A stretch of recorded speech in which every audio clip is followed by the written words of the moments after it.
Morning ರೌಂಡ್ಸ್ಗೆ ಮತ್ತೆ ಸ್ವಾಗತ. ಕೊಲೆ ಕೇಸ್ನಲ್ಲಿ ಅರೆಸ್ಟ್ ಆಗಿರೋ challenging star Darshan and gang ಬರೋಬ್ಬರಿ 6 ದಿನ ಜೈಲೂಟ ಫಿಕ್ಸ್ ಆಗಿದೆ. ಹಾಗಿದ್ರೆ ಕೋರ್ಟ್ ಹಾಲ್ನಲ್ಲಾದ ವಾದ ಪ್ರತಿವಾದ ಹೇಗಿತ್ತು ಅನ್ನೋದರ ಕಂಪ್ಲೀಟ್ ವಿವರ ಇಲ್ಲಿದೆ ನೋಡಿ.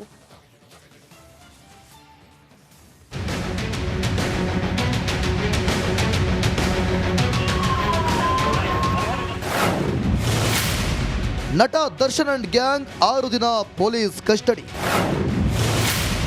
ನ್ಯಾಯಾಧೀಶರ ಮುಂದೆ ಕೈಕಟ್ಟಿ ತಲೆ ತಗ್ಗಿಸಿ ನಿಂತ ನಟ.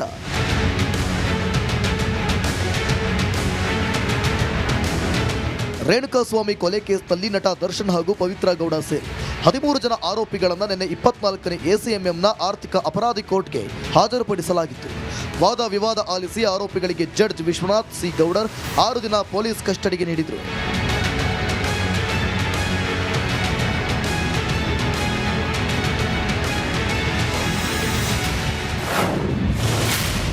ವಕೀಲರ ವಾದ ಪ್ರತಿವಾದವೇನು?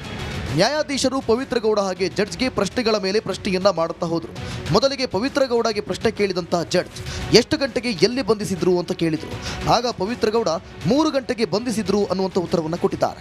ಪೊಲೀಸರು ತೊಂದರೆ ಕೊಟ್ರಾ ಅನ್ನುವಂಥ ಪ್ರಶ್ನೆಯನ್ನು ಮಾಡಿದಾಗ ಪವಿತ್ರ ಗೌಡ ಇಲ್ಲ, ಯಾವುದೇ ತೊಂದರೆ ಕೊಟ್ಟಿಲ್ಲ ಅನ್ನುವಂಥ ಉತ್ತರವನ್ನು ಕೊಟ್ಟಿದ್ದಾರೆ. ಜೊತೆಗೆ ದರ್ಶನ್ಗೆ ಪ್ರಶ್ನೆ ಮಾಡಿದಂಥ ಜಡ್ಜ್ ನಿಮ್ಮನ್ನು ಯಾವಾಗ ಬಂಧಿಸಿದ್ರು ಅನ್ನುವಂಥ ಪ್ರಶ್ನೆಯನ್ನು ಮಾಡಿದಾಗ ಸುಮಾರು 2:30ಕ್ಕೆ ಸ್ಟೇಷನ್ನಲ್ಲಿ ಬಂಧಿಸಿದ್ರು ಅಂತ ದರ್ಶನ್ ಹೇಳಿದ್ದಾರೆ. ಇನ್ನು ನೀವು ವಕೀಲರನ್ನು ನೇಮಿಸಿಕೊಳ್ಳುತ್ತೀರಾ ಅಂತ ದರ್ಶನ್ ರವನ್ನ ಕೇಳಿದಾಗ ಹೌದು ನೇಮಿಸಿಕೊಳ್ಳುತ್ತೇನೆ ಎನ್ನುವಂಥ ಉತ್ತರವನ್ನು ಕೂಡ ಕೊಟ್ಟಿದ್ದಾರೆ. ಮತ್ತೊಂದು ಕಡೆ ಮನೆಯವರಿಗೆ ಬಂಧನದ ಮಾಹಿತಿ ನೀಡಿದ್ರಾ ಅಂತ ಜಡ್ಜ್ ಕೇಳಿದಾಗ ಹೌದು ಮಾಹಿತಿ ನೀಡಿದ್ದೇನೆ ಅಂತೇಳಿ ದರ್ಶನ್ ಅವರು ಹೇಳಿದ್ದಾರೆ. ಇನ್ನು ಒಂದಷ್ಟು ಸರ್ಕಾರಿ ವಕೀಲರು ಕೂಡ ಜಡ್ಜ್ ಮುಂದೆ ಬೇಡಿಕೆಯನ್ನು ಇಟ್ಟಿದ್ದಾರೆ. 14 ದಿನ ವಿಚಾರಣೆಗಾಗಿ ಪೊಲೀಸ್ ಕಸ್ಟಡಿಗೆ ಕೊಡಿ ಅಂತ ಹೇಳಿದ್ದಾರೆ. ಆರೋಪಿಗಳಿಂದ ಎಲ್ಲ ಕಡೆ ಮಹಜರು ಮಾಡಬೇಕು. ನಡಿ ಈಗ ಶುರು ಮಾಡೋಣ. ಕೇಸರಿಯಿಂದ ಮನೋಲ್ಲಾಸ ಮನಸ್ಸು ಮತ್ತೇರಿ ಕುಣಿದಾಡಿದೆ ನೋಡು, ಮನಸ್ಸು ಮತ್ತೇರಿ ಕುಣಿದಾಡಿದೆ ನೋಡು.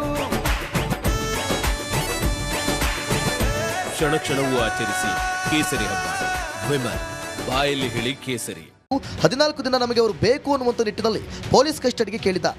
ಆಗ ದರ್ಶನ್ ಪರ ವಕೀಲರು ಕೂಡ ಇದಕ್ಕೆ ಪೊಲೀಸ್ ಕಸ್ಟಡಿ ಅಗತ್ಯವಿಲ್ಲ, ಎಲ್ಲ ವಿಚಾರಣೆ ಈಗಾಗಲೇ ಮಾಡಿದ್ದಾರೆ, ಬಾಡಿ ರಿಕವರಿ ಕೂಡ ಆಗಿದೆ, ಹೀಗಾಗಿ ಕಸ್ಟಡಿ ಬೇಕಿಲ್ಲ, ತನಿಖೆಗೆ ಸಹಕರಿಸಿದ್ದಾರೆ, ಹೀಗಾಗಿ ಕಸ್ಟಡಿ ನೀಡಬಾರದು ಅಂತ ಹೇಳಿದ್ದಾರೆ. ಅದರ ಬೆನ್ನಲ್ಲೇ ಸರ್ಕಾರಿ ವಕೀಲರು ಕೂಡ ಎಲ್ಲೆಲ್ಲಿ ಹೊಡೆದಿದ್ದಾರೆ ಎಂದು ತನಿಖೆ ಆಗಬೇಕು, ವೆಪನ್ ಸೀಸ್ ಆಗಿಲ್ಲ, ಕಸ್ಟಡಿ ಅತ್ಯಗತ್ಯ ಅನ್ನುವಂಥ ಮಾತನ್ನು ಕೂಡ ಹೇಳಿದ್ದಾರೆ. ಆಗ ದರ್ಶನ್ ಪರ ವಕೀಲರು ದರ್ಶನ್ ತಪ್ಪಿಸಿಕೊಂಡಿಲ್ಲ, ತನಿಖೆಗೆ ಸಹಕರಿಸಿದ್ದಾರೆ, ಅವರ ಮೇಲೆ ಯಾವುದೇ ಆರೋಪ ಇಲ್ಲ, ನ್ಯಾಯಾಂಗ ಬಂಧನಕ್ಕೆ ನೀಡಿ ಅಂತ ಹೇಳಿದ್ದಾರೆ. ಸರ್ಕಾರಿ ವಕೀಲರು ಆಗ ಆರೋಪಿಯೊಬ್ಬ ಸೆಲೆಬ್ರಿಟಿ, ಸಾಕ್ಷಿ ನಾಶ ಮಾಡುವ ಸಾಧ್ಯತೆ ಇದೆ ಅಂತ ಹೇಳಿದ ಮೇಲೆ ಜಡ್ಜ್ ತಮ್ಮ ನಿರ್ಧಾರವನ್ನು ಹೇಳಿದ್ದಾರೆ.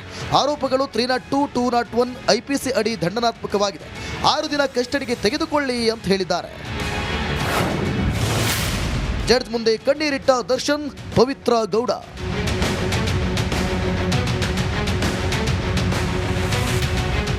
ಇನ್ನು ಕೋರ್ಟ್ನಲ್ಲಿ ವಾದ ಪ್ರತಿವಾದ ನಡೆದ ವೇಳೆ ನಟ ದರ್ಶನ್ ಹಾಗೂ ಪವಿತ್ರ ಗೌಡ ನ್ಯಾಯಾಧೀಶರ ಮುಂದೆ ಕೈಕಟ್ಟಿ ನಿಂತುಕೊಂಡಿದ್ದಲ್ಲದೆ ಗಳಗಳನೆ ಕಣ್ಣೀರಿಟ್ಟಿದ್ದಾರೆ.